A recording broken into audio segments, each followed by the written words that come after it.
Welcome, welcome, welcome. I would like to welcome you to another episode of the Unpopular Podcast. This is the man, the myth, the legend, Jalen Hunter. And if you do me a favor, please subscribe to every listening. Please subscribe to every watching. It definitely means a lot to me. When we talk about swan songs, right? Some players or some people have great swan songs. You know, we think of Ray Lewis. Last season, Ravens end up winning the Super Bowl. Hell, you think of Peyton Manning. Last year, Broncos win the Super Bowl against the Panthers. Swan songs are always, swan. For people that don't know what a swan song is, a swan song is the finale, the ending, when something ends. And like I said, some people have better swan songs, more remarkable swan songs than others. And why am I saying this?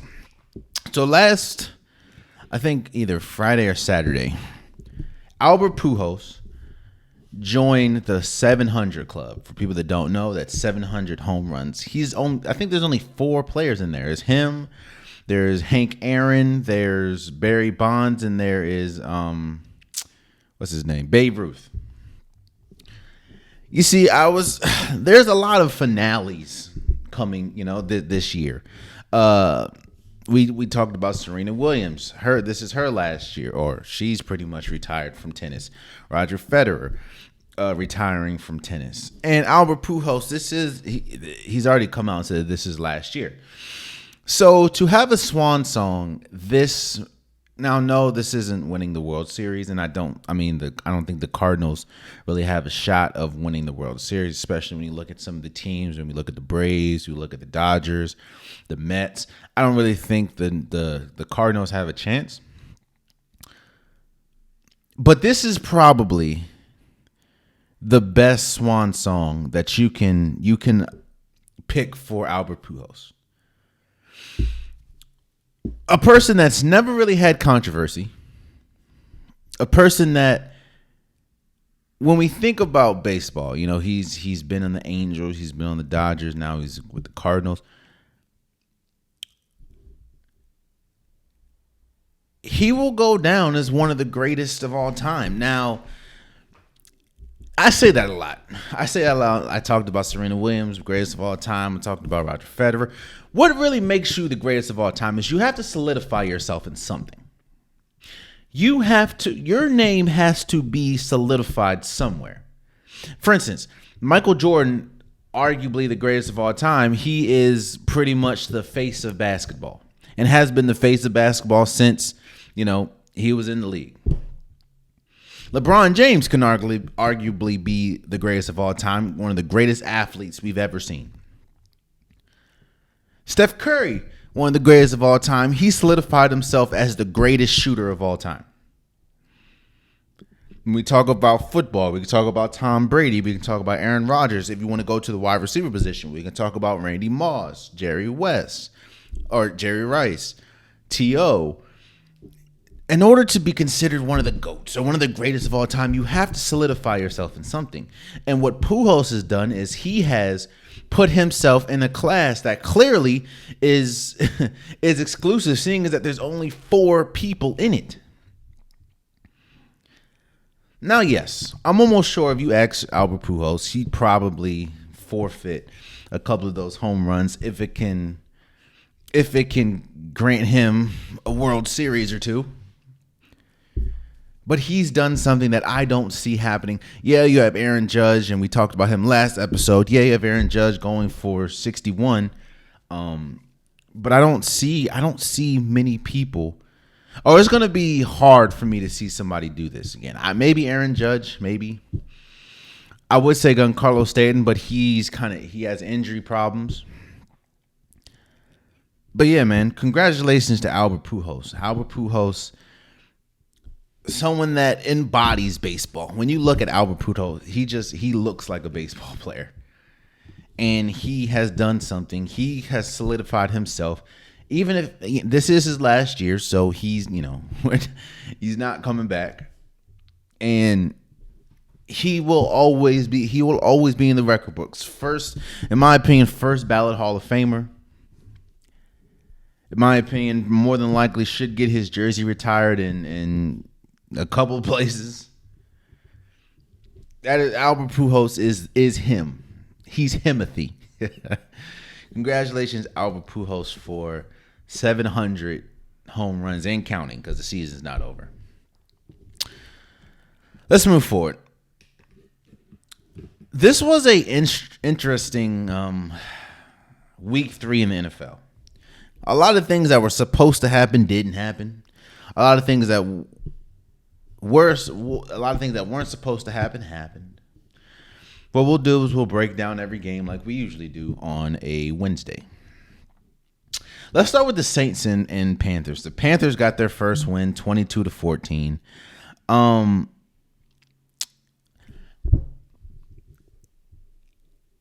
have to look at the Saints. It's easy to say, I don't know which Jameis Winston we're seeing right now.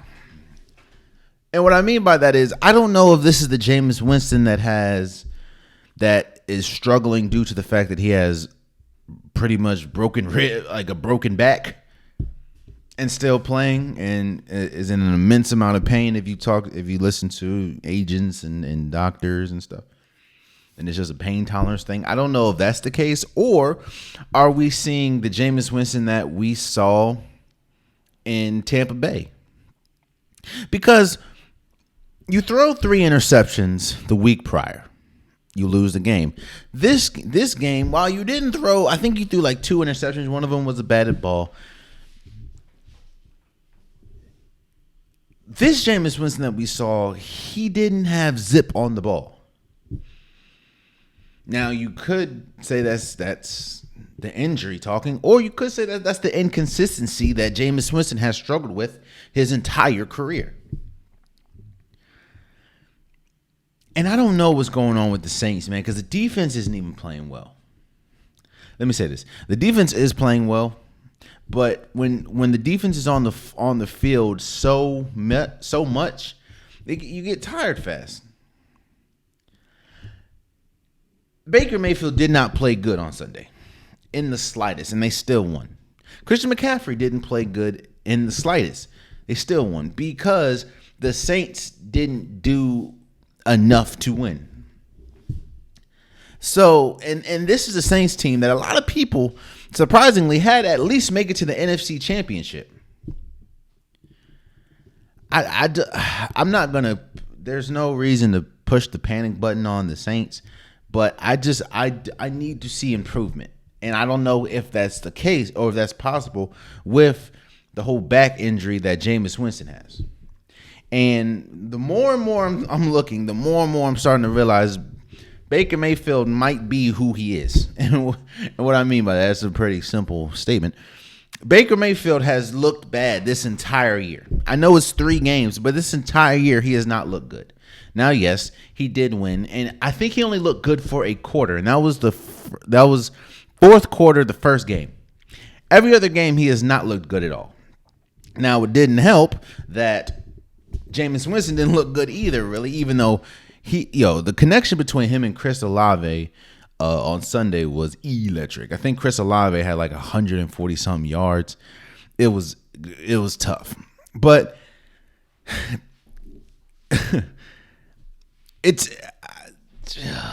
this is the Baker Mayfield that we're seeing. We're starting to see a consistent Baker Mayfield, and he has not been consistently good. Let's just say that. But I'm not going to take away from the Panthers. The Panthers, due to their defense, they were able to win. So shouts out to the Panthers for beating the Saints 22-14. Bears and Texans, 2 bad teams.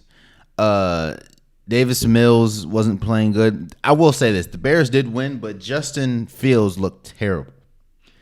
Nobody looked good in this game except for Raekwon Smith when he had the interception. It was not a good game in the slightest.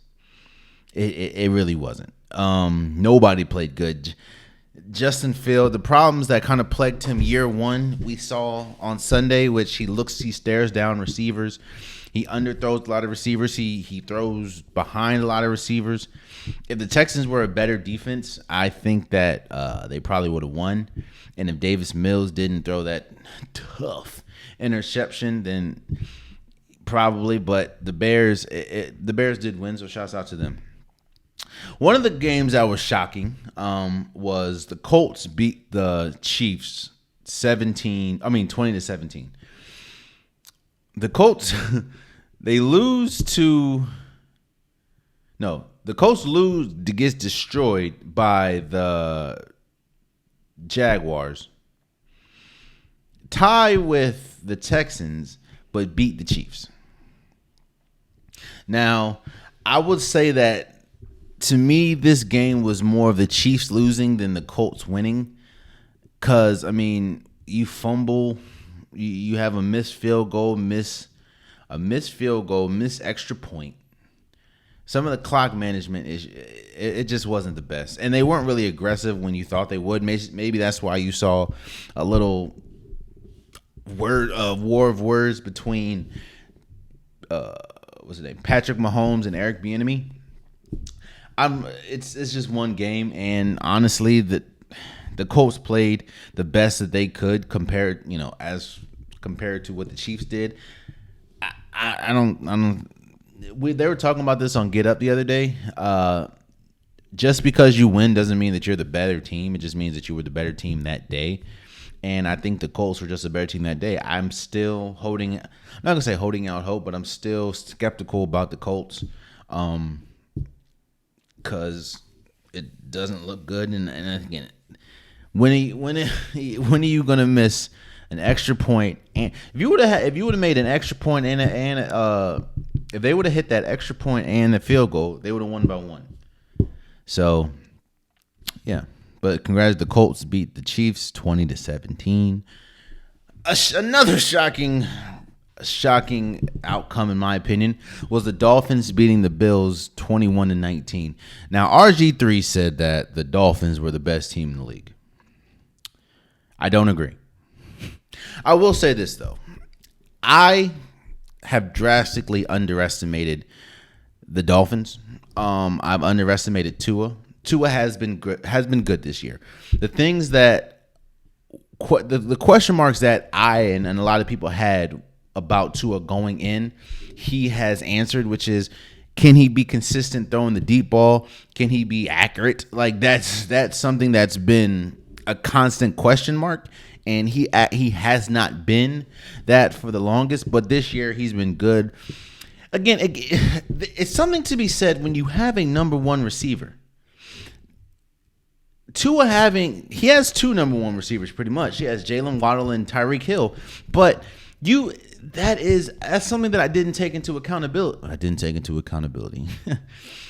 Something I did not take into account was the number one receiver glow. And what do I mean by that?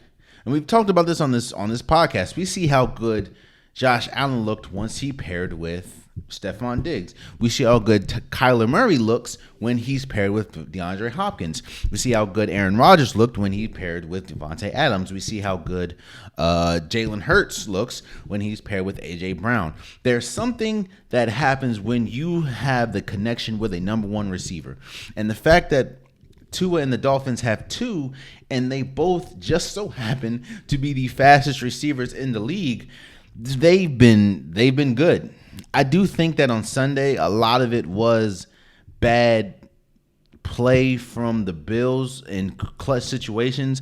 I mean, we can go back to when Josh Allen had a clear touchdown, and he threw it into the dirt. Clock management for Doug McDermott or Sean McDermott and the Bills just weren't the best. But I'm not taking away from the win. Going in, a lot of people, including myself, think that the Bills were the better team and is the best team in the league right now. And the Dolphins win 1. So congratulations to the Dolphins for winning 21-19.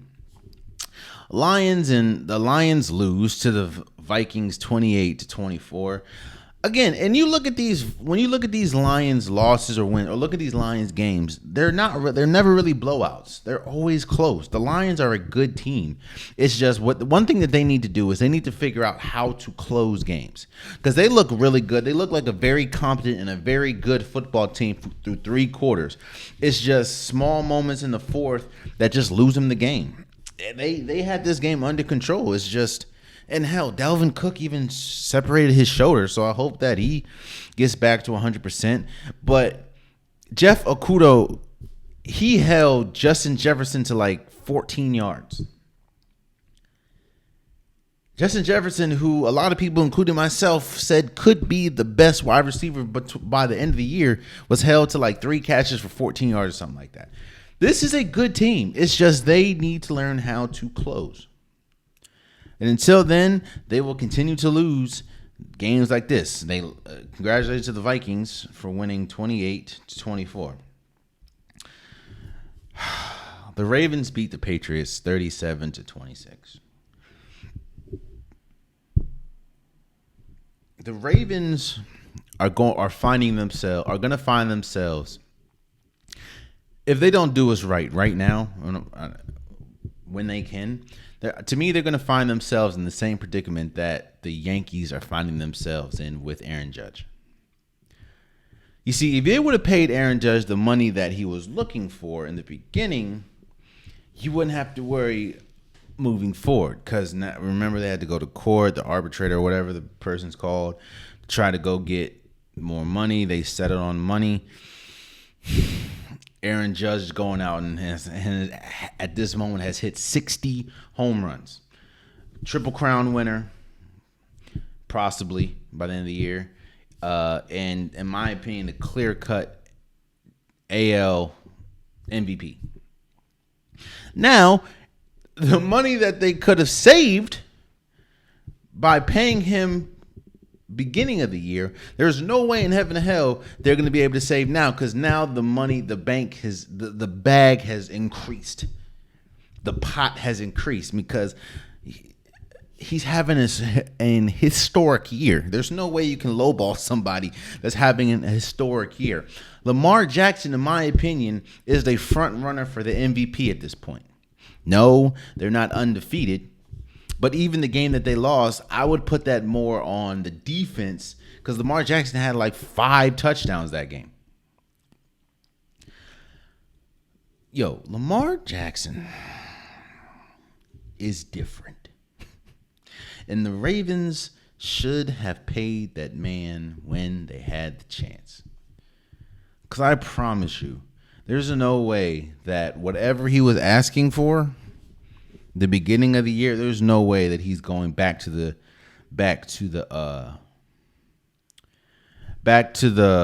negotiating table and say, yeah, that deal that I wanted in the beginning is still there. And there's something else that I want to address real quick while we're on the Ravens and Patriots. A lot of people are saying that one of the biggest reasons why he doesn't have a deal is because he doesn't have an agent. That's the excuse a lot of people are saying. And then, they'll look at Richard Sherman and then they'll say, well, look at where Richard Sherman is now. Here's the thing.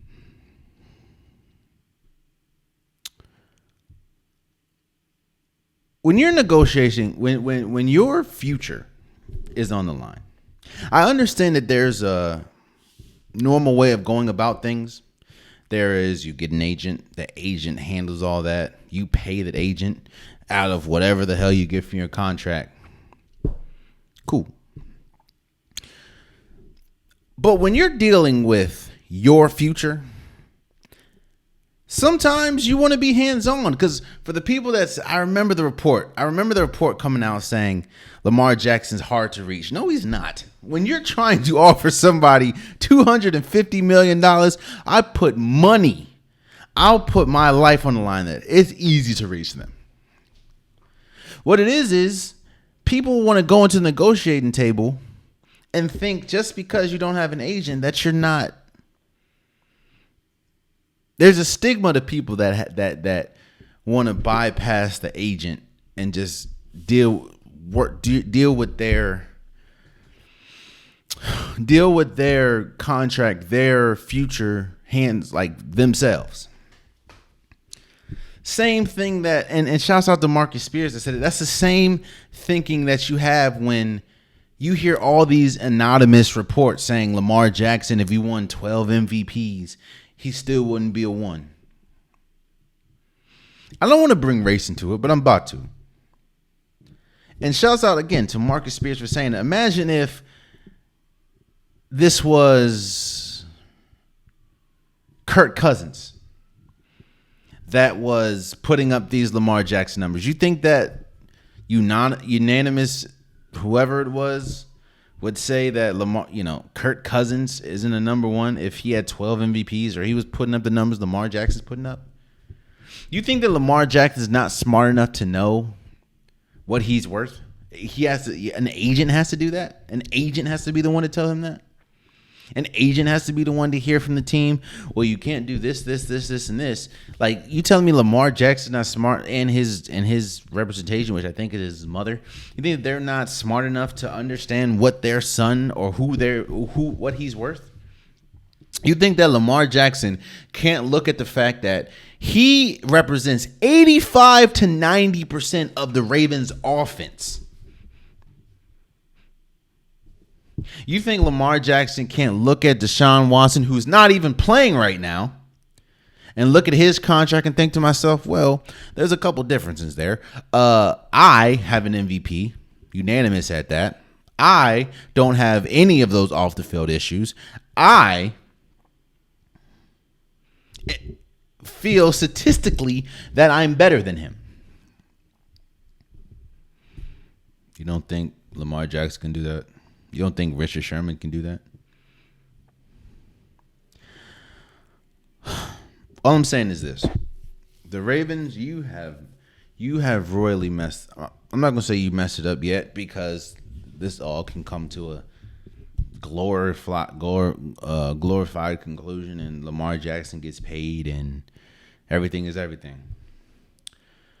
But I promise you, whatever number that Lamar Jackson gave you in the beginning, yesterday's price is not today's price. That is going to be the title of this episode. Hell, the same thing, and we'll talk about Jalen Hurts in a second. The same thing could be said for Jalen Hurts. You think that whatever number he had in his head going into this year, the fact that he's also an MVP candidate is going to be the same exact number when they get back?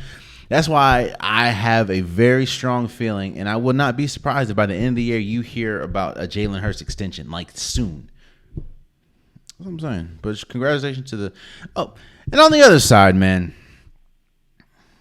I know that Mac Jones, he had a high ankle sprain, so I hope that he gets better. But this is just yet another week where the Patriots offense looks terrible. You know what? Hot take. I think this is Bill Belichick's last year.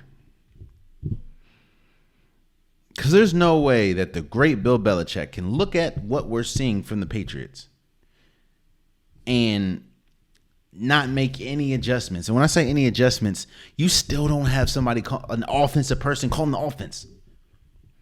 Because his offense looks pedestrian. Yo, I think Mac Jones had like 4 interceptions or 3 turnovers, something like that, in the last 5 minutes.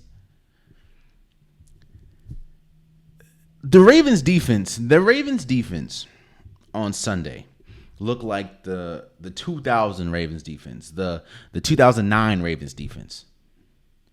This is the same defense that a week ago gave up like 42 points or something like that to Tua. Blew a 21-point lead in the fourth quarter.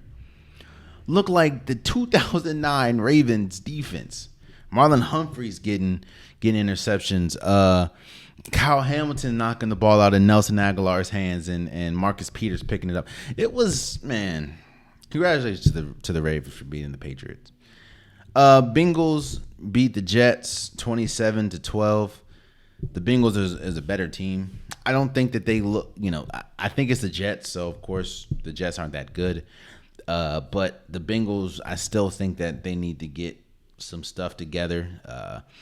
Sauce Gardner looked really good against Jamar Chase, even though Jamar Chase ultimately got the better of him. The Jets have promising pieces, but as a team, it's not that good. And the Bengals, I'm still going to hold out hope on the Bengals because it's the Jets. So, let's park it here. The Titans beat the Raiders 24-22. This is more about the Raiders than it is the Titans. Shouts out to the Titans. Derrick Henry looked like the Derrick Henry of old. It was a dominating performance.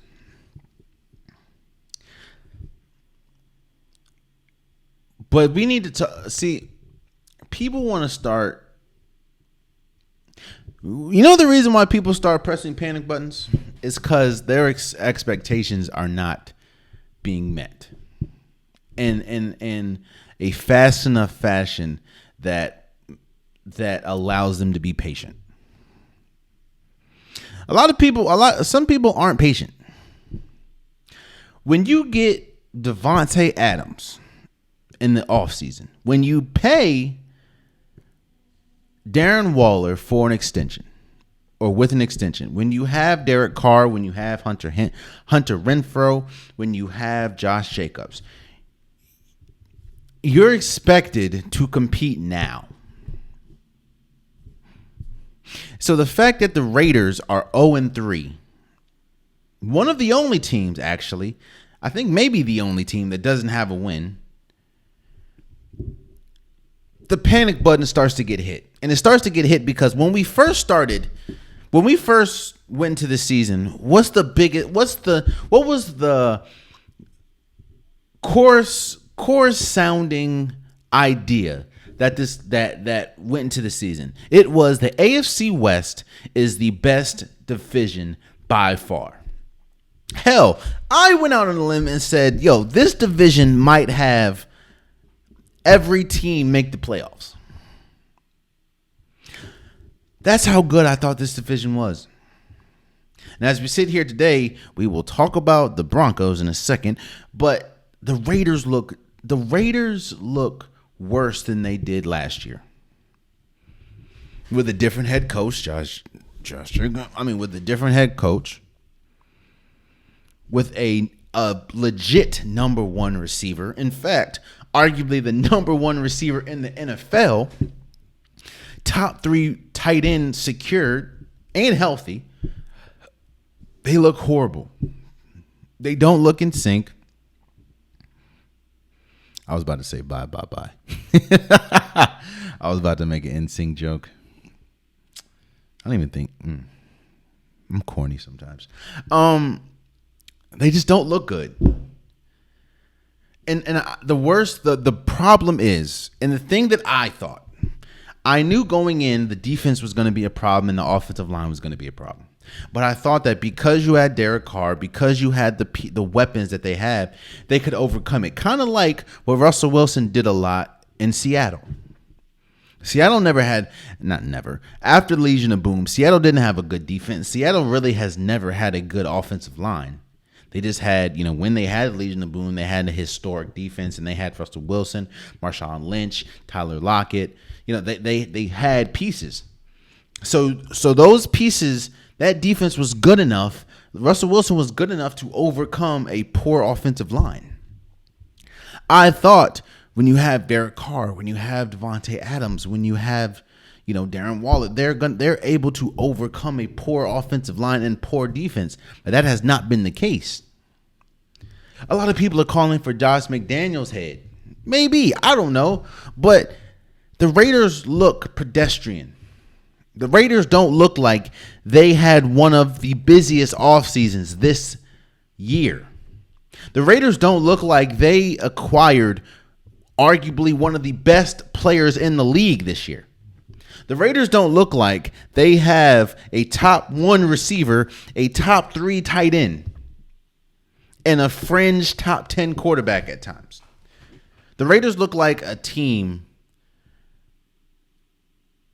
that have no business being considered for the playoffs. And honestly, I think they said teams that have started 0-3 have missed the playoffs like 97% of the time or something like that.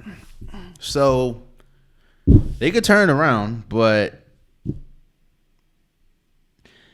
if the Raiders don't make the playoffs, which I don't think they will at this point, it's a failed season. There's some, like if the Jets make the playoffs, they damn near won the Super Bowl.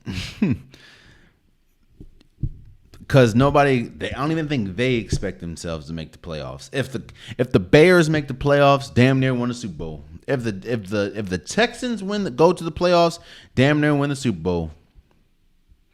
If the Raiders do not make the playoffs, 100% failed season. So the Eagles beat the Commanders 24-8, 24-8. Carson Wentz was sacked 9 times. Jalen Hurts, in my opinion, is the second. In my MVP race early in the season. He's second. I have Lamar Jackson at 1. Again, I was completely wrong about Jalen Hurts. I was actually completely wrong about the Commanders too. Let's talk about it, bro. When I had my man Jarrell and Bobby on, the co-hosts of the Thousand Jumpers podcast, they came on the podcast to break down the NFC East. And I think all of us said that there is a good chance that Washington could win the division. There was a lot of question marks when we talked about the Cowboys.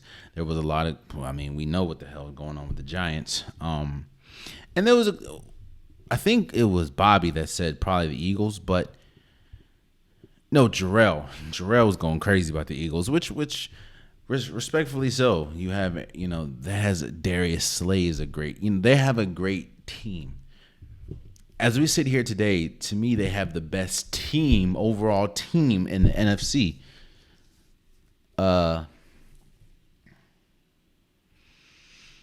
So I was wrong about the Eagles. I was wrong about Jalen. I knew Jalen Hurts was good. I questioned his passing ability. I questioned, can he win a game when you have to be a primary passer? But as we've seen, the connection with him and Devontae Smith is great. The connection with him and A.J. Brown is great. The Eagles, I would not be surprised if the Eagles are at least in the NFC Championship. That's how good this team is. But I was also wrong about the Commanders, man. I knew that Carson Wentz was going to be a question mark. But the offensive line is terrible. The secondary and the defense is terrible. Kyle Fuller. Whoever the hell is on the Washington Commanders name, Kyle Fuller. If Kyle Fuller is lined up guarding you, you can almost guarantee you're about to have a career day. The Eagles were taking turns with Kyle Fuller.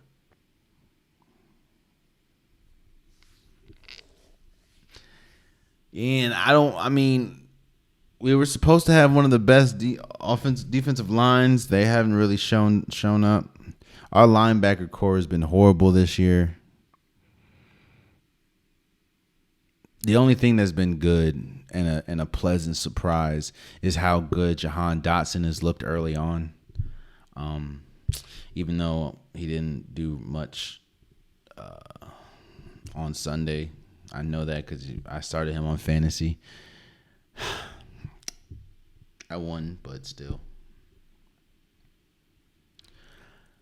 The Eagles are the best team as of right now, overall team in the NFC.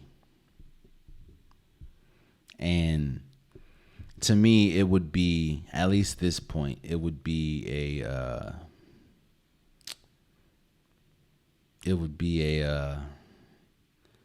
upset if they don't win the NFC East. And if he continues to play how he's playing, I have Jalen Hurts as MVP candidate. So, some people have him number 1. I have him number 2. So, the Jaguars destroyed the Chargers 38-10. First, shouts out to Doug Peterson and the Jaguars. Doug, you see how important it is to have a good, competent coach. The Jaguars look drastically different than they did last year. Now, yes, they a lot of the pieces are the same outside of the defense. They spent, I think, the most money this offseason on their defense, and their defense still is a work in progress, but their offense looks humming. Doug Pearson, who was an offensive guy, has Trevor Lawrence looking incredible. Like, Trevor Lawrence looks like the number 1 overall pick he was supposed to, or he was projected to be. So shouts out to the Jaguars, man. They are exceeding expectation even at 2-1. Let's talk about the Chargers for a second. Rashawn Slater, he's out for the rest of the season with a torn pectoral, torn bicep. I'm sorry. That is huge for the team. This team is really beat up. Nick Bosa went out with a groin injury. We know about the cracked rib cartilage for Justin Herbert, and you can just tell. I mean, there was a play where he got hit, and you can just see the grimace in his face. Sometimes, at the end of the day, a coach is a general. A coach is the general for the team. And there are times when, as the general of a team, you have to save players from themselves. It's all about winning the war, not the battle. You're already, like, you can tell. Now, yeah, Justin Herbert had an incredible, like, pass that went damn near 55. I think it was like 55-yard pass. That was on the run. It was incredible. But whoop-de-doo, that's a pass. If I was the Chargers, man, I would sit Justin Herbert. I understand, like, a lot of people. This is a year that you could contend for a Super Bowl, but you're not gonna do that if you don't have Justin Herbert. You're not gonna do that if you don't have some of the acquisitions that, like, you're not gonna do that if you don't have Nick Bosa. Oh, I'm sorry, Joey Bosa, not Nick. Joey Bosa. All I'm saying is sometimes you have to save a player from themselves, man. And there should be no reason why. You're already getting blown out. There should be no reason why Justin Herbert's playing most of the game. Especially when you see this man grimacing after getting hit. Like grimacing like, oh my gosh, like, this shit hurts. That's all I'm saying, man. But shouts out Jaguars for beating the Chargers 38-10. Rams beat the Cardinals 20-12. I think we're at a point where we really have to start looking at Cliff Kingsbury and if he is the coach moving forward. Because usually the Cardinals start off fast and then just start plateauing. Or not plateauing, because that means you hit the ceiling. Start plummeting. Now they're just starting off terrible. And the thing is, the Rams didn't even play good last week or on Sunday. They didn't play that good at all. The offense is still trying to catch up. They didn't play that good. But the Cardinals just look that bad. I don't know. Kyler Murray didn't look that good.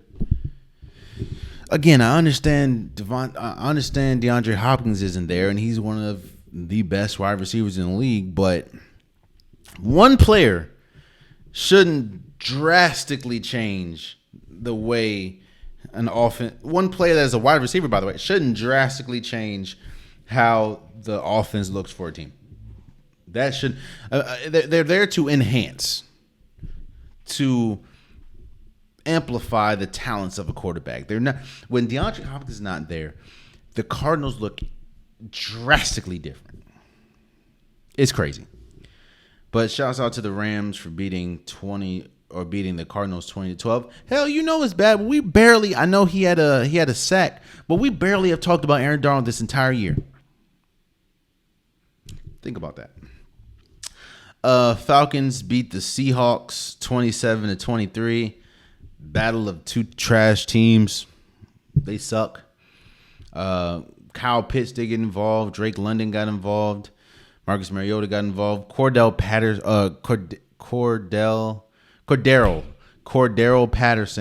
The Seahawks made Cordero Patterson look like Adrian Peterson. That's how good he looked. The Seahawks suck, bro. One of the biggest games going in, the Packers beat the Bucks 14-12. Exactly how I thought it would be is how it was. It was a defensive-minded game. The running game was huge for at least the Packers. Allen Lazard did catch a touchdown. The Bucks defense looked incredible, and this is yet another week where the Bucks offense looks horrible. It was bad. I know that they had a chance for the 2-point conversion at the end, but as Tom Brady, you can't have a delay of game for a 2-point conversion where you're at the 2-yard line. Now you're doing it from like the 7. It's the Bucks are not good enough, in my opinion, at least offensively right now, to win a Super Bowl, to even compete for a Super Bowl. Because if you look right now, offensively, let's just talk the NFC. The Bucks, in my opinion, are not better offensively than the Eagles. They're not better offensively than. We're just talking about NFC. Honestly, and I'll be 1,000%. People might hate me. They're not better than the Vikings offensively. They're not better than the Lions offensively. They're not better than. That might be it. Packers for sure. Offensively, they may not be better than the 49ers. Well, let me not say that because the 49ers, boy, oh boy. I'm just saying, yes. This is also contingent with the fact that Chris Godwin was not healthy. Mike Evans wasn't there. Like, I get that. But still, bro. Still. And the Packers were shut out the second half. They didn't score the second half. It was just their defense, who was without Zaire Alexander most of the game, still looked dominant. It's crazy. The Broncos beat the 49ers 11-10. I said that right. It was 11-10. Yo, I'm never going to advocate someone lose their job if they don't do something wild. Like Robert Sarver should definitely have to sell his team. Should definitely have to sell his team because he was wilding. Donald Sterling definitely should have sold his team. He was wilding. Urban Meyer should have got fired. Definitely was wilding. So I'm not really for someone to lose their job if they're not wilding. But Nathaniel Hackett, I don't like. What is happening? The Broncos look horrible.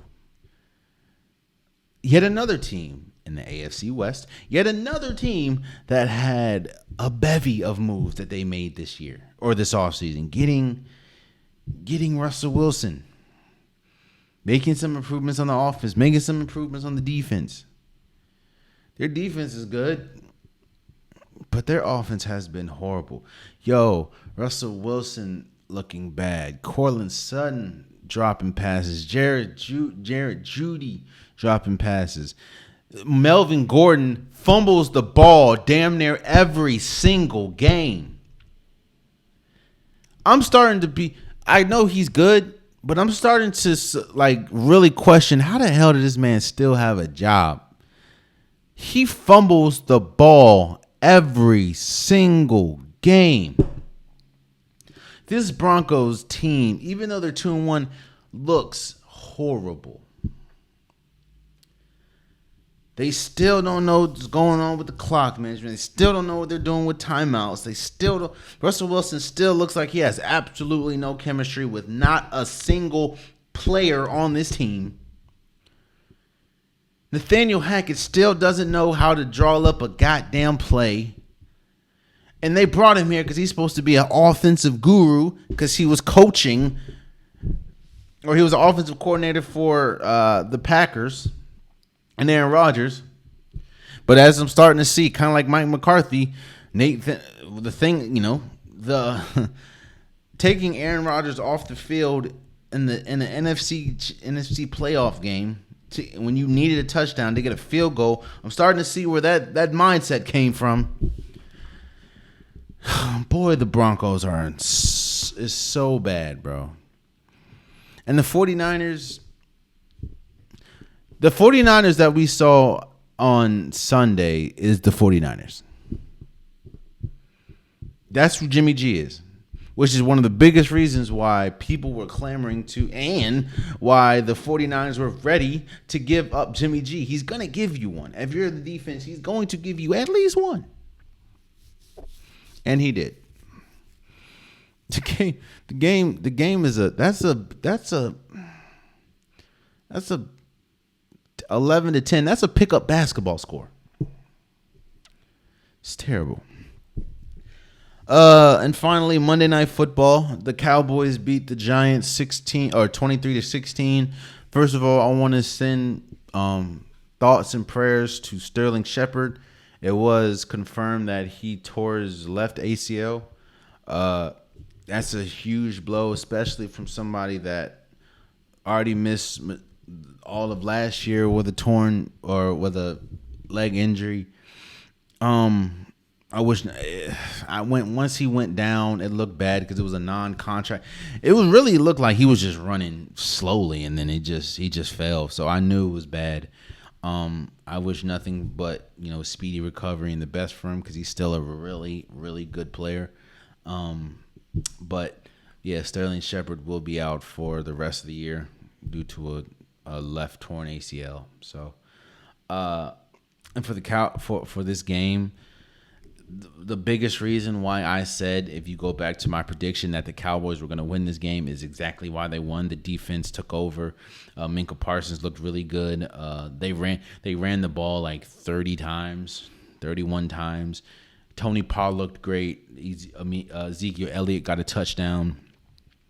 The Cowboys dominated the line of scrimmage on the offense or the defensive side of the ball, and Cooper Rush. The only thing that they're asking for Cooper Rush to do is maintain the game. You don't have to go win it for them. You can definitely for sure lose it for them. Just don't play outside yourself. Do not play outside yourself. Just run the game. Hand the ball off. You have two pretty good backs. You have a decent offensive line, even though it kept getting false starts and kept getting holding calls. Just don't lose it for us. Just don't lose it for us. And that's exactly what happened. The Giants, I'm going to say this time next year, the Giants will have a different quarterback. The Giants did everything. The Giants should have won that game. The reason why they didn't win that game is because of Daniel Jones. When Daniel Jones gets any amount of pressure, he starts panicking. Hell, shouts out to Dan Orlovsky. He said it. He broke it down on NFL Live. When he gets pressured, the first thing he does is look down. I don't understand why they didn't give the ball to Saquon Barkley more than they did. I don't get it. There was a lot of times when Sterling Shepard was open. And, it is this Kenny Golladay situation is shocking. You paid that man $72 million, and he only played like 2 snaps last week, and he's dropping key balls this week. Kenny, I don't get it. The Giants, And that's the thing. Brian Daboll is a good coach. You can tell that he's changed the mindset. He's changed the culture of this Giants team. The problem is when you have a quarterback like Daniel Jones, you're always going to be limited. I'll say this, and this is how you know. Say Aaron Rodgers was the quarterback for the Giants. With the weapons that they had, with Saquon Barkley, say Aaron Rodgers was the quarterback. Say Patrick Mahomes was the quarterback of the Giants. Say Josh Allen was the quarterback for the Giants. Put money, they look drastically different. Because Brian Daboll is a good coach. I know, it's crazy. But that has been week 3. We talked about the Steelers and the Browns when they played Thursday Night Football. A report came out on Sunday that Myles Garrett got into a crash or got into a car accident. I think what they're saying was he swerved to avoid hitting an animal, and it was wet, and then his car flipped. They said he's good. I think they released him from the hospital. But yeah, that's what happened to him. He should be fine from what they're saying. So let's move forward. The NBA is back, sort of. Once media day starts, once media day comes around, the NBA is back in full effect. The preseason's about to start, I think, in like a week or two. The NBA, which it's back. It's back, and I just really want to say that the NBA is back now. The two biggest stories going into the NBA season was, of course, the Boston Celtics and Ime Udoka, which actually it was 3. Every single, which you knew it was coming. Every single question for the Boston Celtics was about him. Jason Tatum said something. Jaylen Brown, Marcus Smart, pretty much the whole team. It'd be different if this happened right after the NBA Finals. But this happened a couple days before the training camp. Now, again, I'm not going to speak on what happened again because it's not for me to speak on it. But that's one of the biggest reasons, in my opinion, why I don't have the Boston Celtics. I had the Boston Celtics at least make it to the finals. I don't think they will this year. Because of the Ime Udoka situation, now they have one of the youngest coaches, actually not one of the youngest coach in the league, who didn't expect to be coaching just 2 weeks before. That's one. Then you have the Phoenix Suns and the Robert Sarver situation and Devin Booker. Let me tell you something, brother.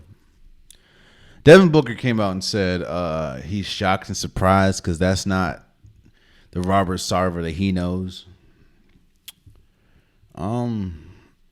Devin, there's been decades upon decades of evidence that shows that this is the Robert Sarver. This is who he is. There's been multiple players, multiple women players. There's been multiple people to come out against Robert Sarver. I understand, you want to ride for your boy, but no. No. But, and then the last one, and of course this is on a less serious tip, was the Brooklyn Nets, Brooklyn Nets media day. Of course, they asked Kevin Durant about the trade, about the trade demands. They asked Kyrie Irving about. Let me actually say this about Kyrie Irving. The decision was already made. We don't need to go back last year about not playing due to the unvaccinated. I think that played a huge part in the playoffs because the team really had no chemistry. This is the year when you have to, at least for Kyrie, nut up or shut up. And now I do think, Kyrie is talented enough to do that. But this is the year when you start evaluating just who Kyrie Irving is. Not last year, because last year was an anomaly. This would be the year. And I think if Kyrie plays to the capability that he can play, he will get his money. And I think he understands that too. So the NBA is back, man. Media Day is here. Media Day is here. The NBA is back in about 2 weeks. So shouts out to the NBA. And lastly, before we go,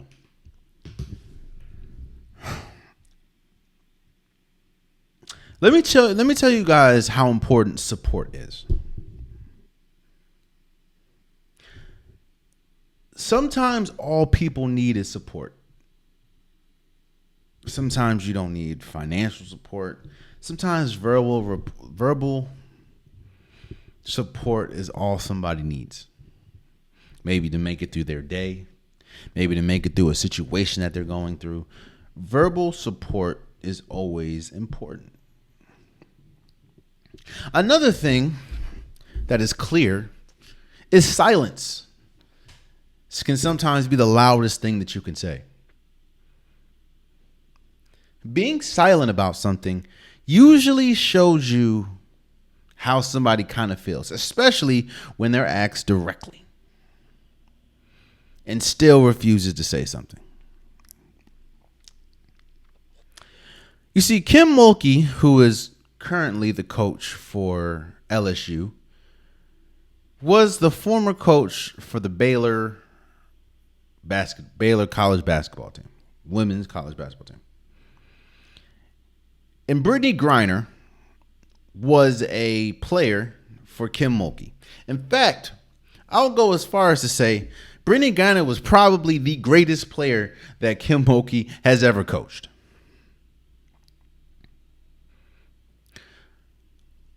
You can feel some type of way. Hell, you can feel that it's justified that Brittany Griner is in jail right now. You can feel that she deserves to be in jail. I don't know how you feel. It is what it is. But let's not get it twisted here. Brittany Griner is a huge reason why Kim Mulkey is still coaching today. Brittany Griner, if it was not for Brittany Griner, I'll go as far as to say Kim Mulkey would probably not be as big as would not be as big as she is at all. You can't profit off the back of somebody and then have the nerve to not support them when they need it the most.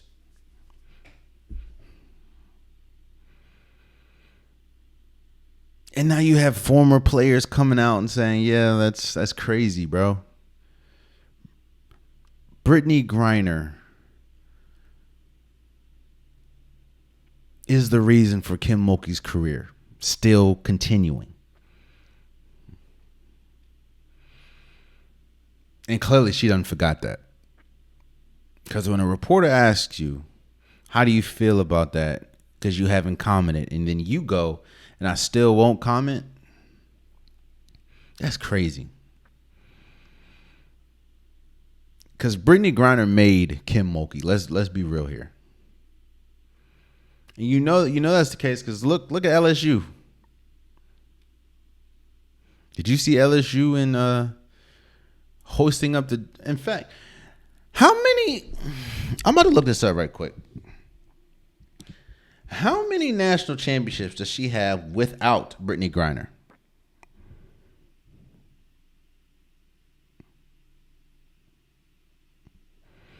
Two.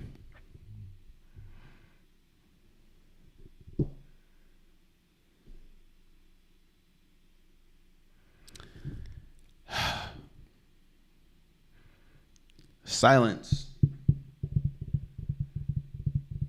Silence is sometimes the loudest thing that you can say. Because it really shows you, in some situations, how you really feel. Shame on you, Kim Mulkey. Again, you can feel it's 1,000% justified for Brittany Griner still being in jail right now in Russia. But let's not forget that you wouldn't be nothing really without Brittany Griner. And there you have it. That's been today's episode of the Unpopular Podcast. I appreciate you guys. If you want a Popular Podcast shirt, hoodie, sweater, long sleeve joggers, the link is in the description below. I have multiple different colors, multiple different designs. Get your Unpopular Podcast merch today. Also, please subscribe to everyone listening. Please subscribe to everyone watching. It definitely means a lot to me. And until next time, much love.